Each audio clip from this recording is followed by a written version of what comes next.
پچھلے کچھ دنوں سے سندھ میں اور پاکستان میں ایسے واقعات ہوئے ہیں جنہوں نے ایک مرتبہ پھر ریاست اور مذہب کے تعلق کے پرانے مسئلے کو پھر سامنے لائے ہیں وہ واقعات۔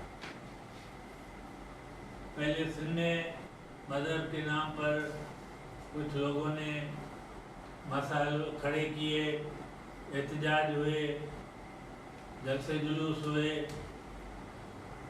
وہ اتنے شدید نہیں تھے۔ پھر ابھی ریسنٹلی کچھ دنوں سے پورے پاکستان میں، خاص کر کے پنجاب میں اور بالخصوص لاہور میں جو کچھ ہوا ہے اس نے بالکل اس سوال کو دوبارہ اٹھا دیا ہے۔ حالانکہ یہ سوال مذہب اور ریاست کے تعلق والا پاکستان بننے کے پہلے دن سے ماحول میں موجود رہا ہے، بلکہ یوں کہنا صحیح ہوگا کہ دو بیانیوں کے درمیان یہ کشمکش پہلے دن سے جاری رہی ہے۔ ایک وہ ہے کہ مذہب کو ریاست کے ساتھ ملا کے چلانا چاہیے، دوسرا بیانہ یہ ہے کہ مذہب کو ریاست سے الگ ہونا چاہیے۔ جو لوگ اس ملک کو یہ جس طرح بھی بنا اس کی تفصیل میں نہیں جاتے، وہ آج کا موضوع نہیں ہے۔ بننے کے بعد یہاں جو لوگ یہاں جمہوریت چاہتے تھے، انسانی حقوق چاہتے تھے، برابری چاہتے تھے، ترقی چاہتے تھے، سائنسی بنیادوں پر سماج کی ترقی چاہتے تھے، ان سب نے کہا کہ مذہب کو ریاست سے الگ ہونا چاہیے۔ خاص طور پر سندھ کے قومی رہنما سائیں جیم سید نے اس مسئلے کو تقریر میں باقاعدہ ایشو بنا کے اٹھایا کہ مذہب کو ریاست سے الگ ہونا چاہیے۔ دوسری طرف حکمرانوں نے قرارداد مقاصد پاس کر کے 1949 سے باقاعدہ اس کو آفیشلی مذہب کو ریاست سے جوڑ دیا۔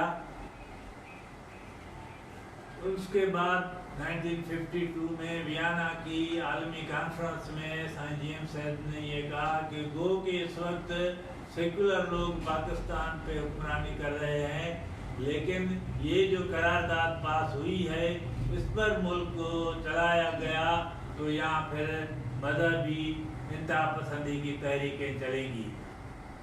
تو آج جو صورتحال جہاں پہنچی ہے وہ بتاتی ہے کہ اس ملک کے حکمرانوں نے اپنے سیاسی مفادات، اپنے گروہی ذاتی مفادات کے لیے مذہب کو جو استعمال کیا، اس کے نتائج آج سارا ملک، ساری سوسائٹی بھگت رہی ہے۔ اور ان حکمرانوں میں فوجی حکمران بھی رہے ہیں، سویلین حکمران بھی رہے ہیں، مرد حکمران بھی رہے ہیں، خواتین حکمران بھی رہی ہیں، جن سب نے اپنے مخصوص اور خصیص سیاسی گروہی مفادات کے لیے مذہب کو استعمال کیا۔ ان میں وہ حکمران بھی تھے جو آکسفورڈ، کیمبرج اور کیلیفورنیا سے پڑھ کے آئے تھے، انہوں نے بھی مذہب کو استعمال کیا، جبکہ وہ ان ملکوں سے پڑھ کے آئے تھے جہاں مذہب کو ریاست سے الگ کیا گیا ہے۔ اور اس کی مین وجہ یہ ہے کہ یہاں پہ حکمرانوں نے پہلے دن سے یہاں پہ وہ قومیں جنہوں نے پاکستان بنایا تھا ان کو اپنا دوست سمجھنے کے بجائے اپنا دشمن سمجھا اور ان کے قومی حقوق سلب کرنے شروع کیے۔ تو جو تحریکیں چلی قومی حقوق کی وہ بنیادی طور پر سیکولر ہیں، کیونکہ جدید قوم کی تشریح یہ ہے کہ وہ سیکولر ہوتی ہے، اپنی حیت میں، اپنی بناوٹ میں قوم سیکولر ہوتی ہے۔ تو قومی تحریک بھی سیکولر ہوتی ہے، لوگوں کو، انسانوں کو، اپنے شہریوں کو بغیر کسی مذہبی فرقے کے تفریق کے سب لوگوں کو اکٹھے کرتی ہے۔ تو حکمران چونکہ ان تحریکوں کو کچلنا چاہتے تھے، لہذا انہوں نے ان سیکولر تحریکوں کے مقابلے میں مذہب کو آگے لائے، ریاست کے ساتھ مذہب کو جوڑا۔ اس کے نتائج پچھلے کافی عرصے سے ملک بھگت رہا ہے. لیکن پہلے یہ ہوتا تھا کہ باہر سے سازشیں ہوتی ہیں، کبھی افغانستان سے دہشت گرد آتے ہیں، کبھی ہندوستان سے آتے ہیں، کبھی کہیں سے. لیکن پچھلے کافی عرصے سے اب ملک کے اندر یہ ہو رہا ہے، اور یہ صرف جھگڑے مسلمان اور غیر مسلمان تک نہیں رہے ہیں، اور یہ نہیں رہنے ہیں. مسلمانوں کا ایک گروہ دوسرے کے خلاف، ایک فرقہ دوسرے کے خلاف انتہا پسندی کی حد تک چلا گیا ہے، اور فرقے کی بنیاد پر بھی لوگوں کو قتل کیا جاتا ہے. اور اس کی وجہ یہی ہے ریاست کے ساتھ مذہب کو جوڑنا، کیونکہ یہ دنیا جانتی ہے مذہبوں میں، تمام مذہبوں میں فرقے ہیں، کسی میں کم ہیں، کسی میں زیادہ ہیں. کرسچنٹی میں جو فرقے بندی پر پروٹسٹنٹ اور کیتھولک کے درمیان لڑائیوں میں جو لوگ مارے گئے ان کو دنیا جانتی ہے.